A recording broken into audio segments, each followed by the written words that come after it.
Salam sehat. Baiklah, saat ini kita akan belajar tentang air untuk mata kuliah kimia hasil pertanian. Air dalam bahan pangan. Sebenarnya, apa fungsi air dalam bahan pangan? Yang pertama ialah penentu mutu bahan pangan. Yang kedua, mempertahankan kesegaran. Yang ketiga, penentu keawetan dan kestabilan selama penyimpanan. Nah, kenapa dia menjadi penentu mutu bahan pangan? Karena untuk produk-produk tertentu, misalnya tepung, itu sudah memiliki standar tersendiri kadar airnya. Sehingga tepung yang memiliki kadar air tinggi berarti dia memiliki mutu yang rendah.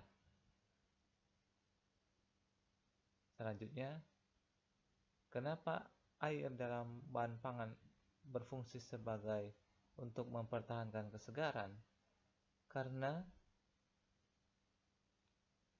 produk pangan yang kehilangan air akan kelihatan layu, sudah tidak segar lagi. Makanya air dalam bahan pangan akan mempertahankan kesegaran.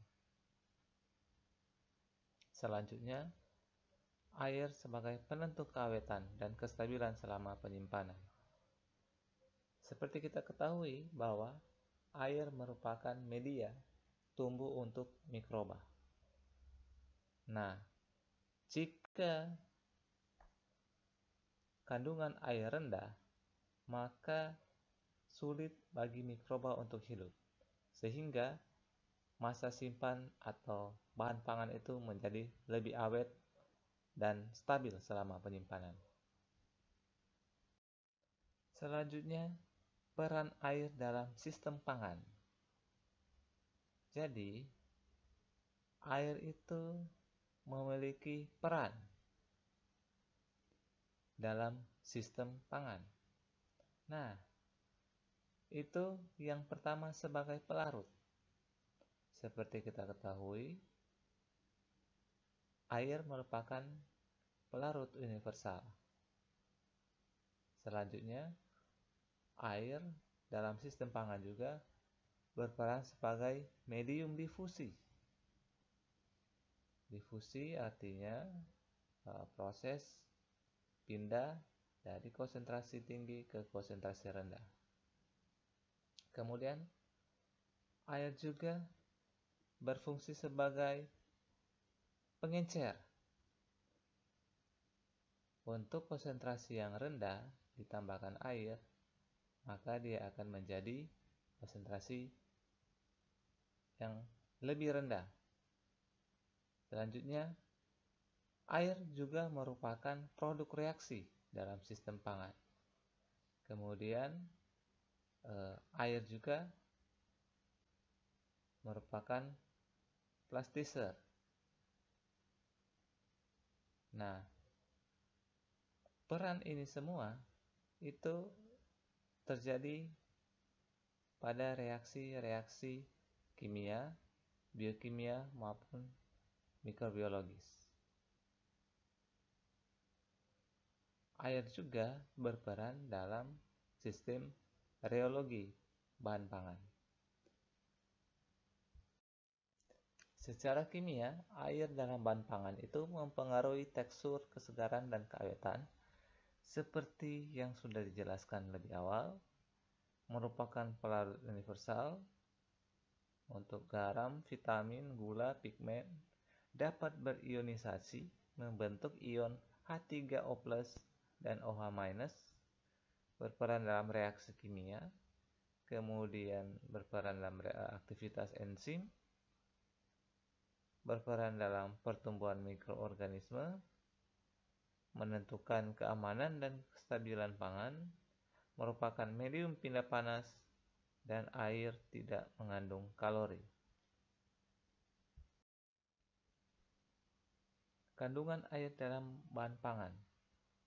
Berikut kita bisa lihat pada tabel ini bahwa tomat memiliki kandungan air 94%,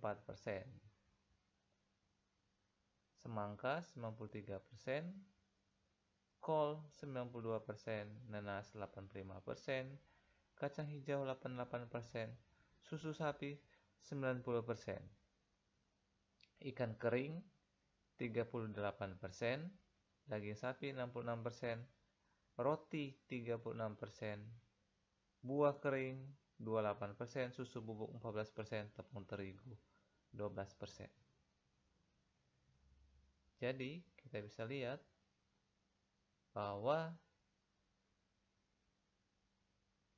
bahan-bahan yang mengandung air ini bahan-bahan yang paling mudah rusak, seperti tomat, semangka, kol, dibandingkan dengan bahan-bahan yang rendah kadar airnya. Susu bubuk, tepung terigu, itu masih bisa disimpan dalam waktu yang lama. Bahan pangan berdasarkan tingkat keawetan. Yang pertama, mudah rusak, seperti daging sapi, daging ayam, ikan, susu, telur. Yang kedua, agak mudah rusak, sayuran, buah-buahan, roti, kue. Yang ketiga, awet, biji-bijian, kacang-kacangan, gula. Nah, kalau kita mengamati sebagian dari tabel sebelumnya, ternyata benar bahwa bahan pangan yang memiliki kadar air tinggi itu lebih mudah atau lebih cepat rusak. Gambar ini merupakan gambar air sebagai pelarut. Di sini air melarutkan garam, di mana garam itu mengandung ion Na positif dan Cl negatif. Air kita bisa lihat yang gambar molekul warna merah dan putih itu mengelilingi ion-ion Cl- maupun Na+. Selanjutnya, gula larut dalam air. Pada gambar ini kita bisa lihat suatu molekul gula, dia akan berikatan hidrogen dengan air. Kita bisa lihat pada gambar. Di sini terdapat 7 ikatan hidrogen untuk setiap gula, setiap satu molekul gula. Selanjutnya, reaksi dehidrasi pada sintesis polimer. Pada gambar kita bisa lihat suatu polimer pendek itu bereaksi dengan suatu monomer yang tidak berikatan dengan reaksi dehidrasi atau penghilangan air, molekul air yang membentuk ikatan baru, maka akan membentuk suatu polimer yang lebih panjang lagi dengan mengeluarkan molekul air. Peran air dalam polimerisasi gula pati. Di sini kita bisa lihat bahwa pati merupakan suatu polisakarida, di mana untuk reaksi kondensasi pati akan menyebabkan pembentukan suatu polimer ditambah molekul air. Sedangkan reaksi hidrolisis pati ditambahkan air akan menghasilkan monomer-monomer gula atau monosakarida. Peran air dalam sintesis lemak. Pada sintesis lemak atau pembentukan lemak, maka suatu gliserol ditambahkan suatu asam lemak, maka akan menghasilkan suatu ester. Suatu ester, senyawa ester, ditambah atau mengeluarkan molekul H2O atau air. Jadi, untuk membentuk suatu ester, maka harus mereaksikan suatu gliserol dan asam lemak. Lebih jauh lagi, peran air dalam sintesis protein. Suatu asam amino ditambahkan dengan asam amino akan membentuk suatu ikatan peptida, di mana pembentukan ikatan peptida ini akan mengeluarkan molekul air.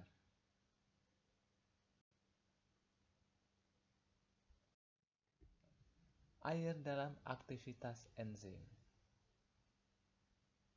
Jadi, gambar berwarna hijau itu diibaratkan sebagai enzim, di mana enzim itu merupakan suatu senyawa kimia yang membantu reaksi tetapi tidak ikut bereaksi. Nah, air ini merupakan media dari enzim tersebut. Sifat fisik air. Yang pertama, pada tekanan atmosfer, dia berbentuk cairan. Suhu kurang dari 0 derajat, dia akan berbentuk es padat. Untuk suhu di atas 100 derajat, dia akan berbentuk gas atau uap. Dan densitas atau massa jenis air itu adalah 1 gram per mililiter. Gambar ini merupakan nilai pH dari air atau bahan yang mengandung air. Untuk pH kurang dari 7, itu sifatnya asam, sedangkan lebih dari 7 bersifat basa. pH 7 atau pH air ialah pH netral. Untuk yang asam, contohnya asam baterai, kemudian cairan pencernaan, jus, lemon juice, cuka, bir, wine, cola, jus tomat, dan lain sebagainya. Sedangkan untuk bahan yang bersifat basa, itu contohnya larutan magnesium atau kita bisa tahu itu obat ma, ataupun pemutih household bleach, itu sifatnya basa. Sifat fisik es. Es memiliki struktur heksagonal satu molekul H2O dapat mengikat 4 molekul H2O yang berikatan. Densitas atau massa jenis S itu 0,92 gram per mililiter. Artinya, densitas atau massa jenis S lebih kecil dari air, sehingga es dapat mengapung dalam air. Volume dari es itu 1/11 kali lebih besar dibandingkan air.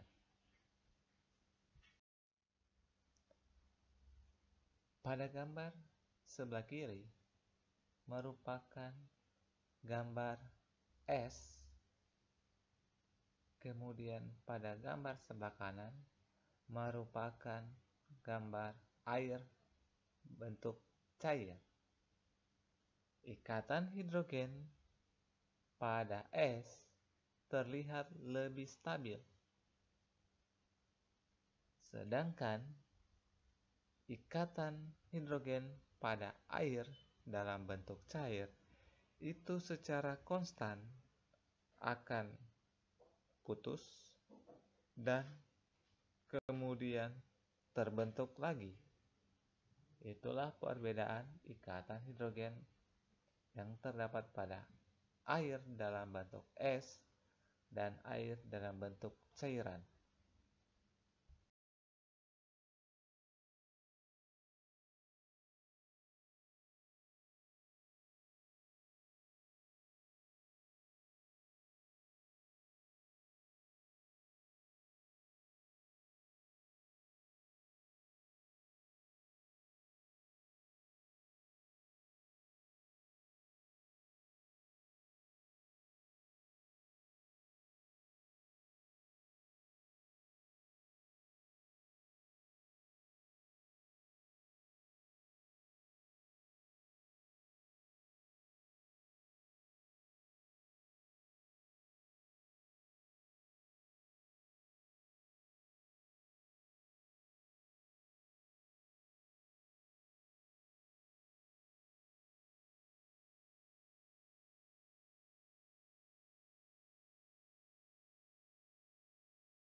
Air memiliki 3 bentuk.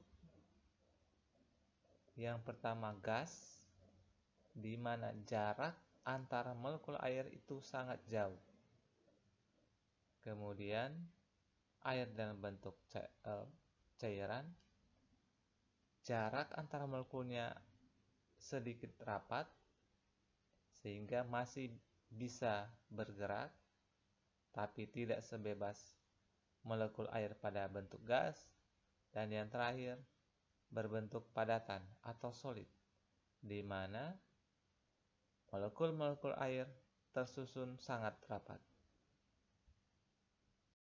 Demikian teori kita. Terima kasih.